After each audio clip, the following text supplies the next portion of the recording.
नमस्कार, आप देख रहे फाइनेंशियल टॉक और मैं हूं आपके साथ सोनी ऊझा। चलिए नजर डालते हैं आज की बड़ी खबरों पर। शुक्रवार 5 सितंबर को शेयर बाजार में 750 अंकों से ज्यादा का उतार चढ़ाव देखने को मिला। अंत में सेंसेक्स 7 अंक गिरकर 80,711 पर बंद हुआ, जबकि निफ्टी 7 अंक बढ़कर 24,741 पर बंद हुआ। सेंसेक्स के 30 में से 14 शेयरों में तेजी और 16 में गिरावट रही। महिंद्रा, मारुति और रिलायंस के शेयर 2% तक चढ़े, जबकि आईटीसी, एचसीएल टेक और टीसीएस समेत 7 शेयरों में 2% तक की गिरावट दर्ज की गई।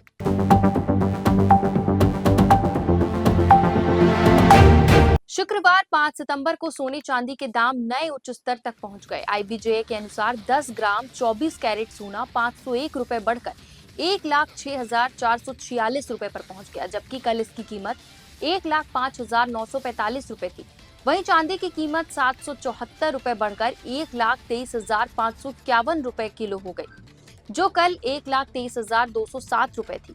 त्योहारों की मांग और वैश्विक बाजार के रुझान के चलते कीमतों में यह तेजी देखी गई।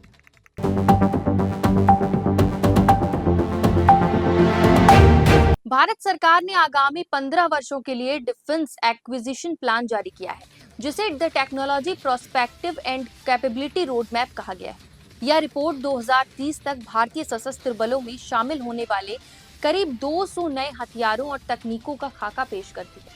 इसमें नेक्स्ट जोन जनरेशन टैंक, यूकैव्स हाइपरसोनिक मिसाइल, एआई आधारित हथियार और स्पेस आधारित टेक्नोलॉजी शामिल है। यह योजना आत्मनिर्भरता और आधुनिक युद्ध क्षमताओं को बढ़ावा देने पर केंद्रित है।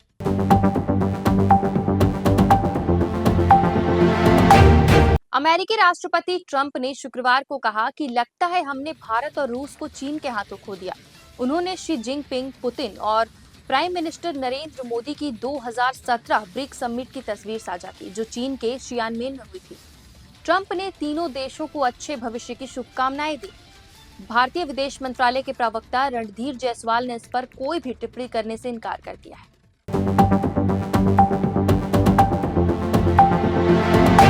केरल कांग्रेस ने बीड़ी की कीमतों पर जीएसटी को लेकर की गई विवादित टिप्पणी पर माफी मांगी है। पार्टी ने सोशल मीडिया पोस्ट में बीड़ी और बिहार दोनों को 20 से शुरू होते हैं कहकर जीएसटी दरों में बदलाव पर कटाक्ष किया था।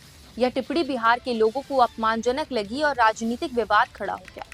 आलोचना के बाद कांग्रेस ने पोस्ट हटाया और सफाई दी कि उनका उद्देश्य केवल जीएसटी नीति की आलोचना करना था, न कि किसी राज्य का अपमान।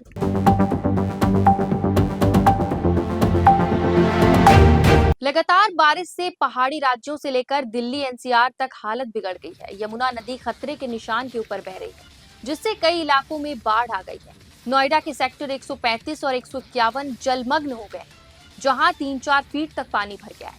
गुरुग्राम की एक सोसाइटी में पानी भरने से महिलाएं और बच्चे घरों में फंसे। हरियाणा के कई जिले में स्कूल बंद हैं। ऐतिहासिक कदम उठाए जा रहे हैं।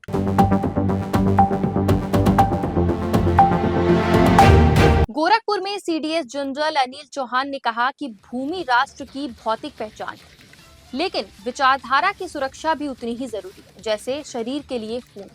यह प्रशासनिक ढांचे को मजबूती देती है।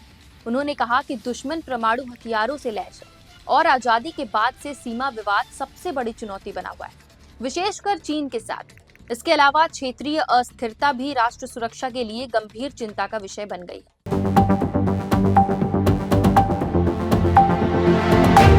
ऐसे ही ताजा अपडेट्स के लिए हमारे YouTube चैनल को लाइक और सब्सक्राइब करना ना भूलें। इसके साथ ही हमारे Facebook और Instagram पेज को फॉलो करें।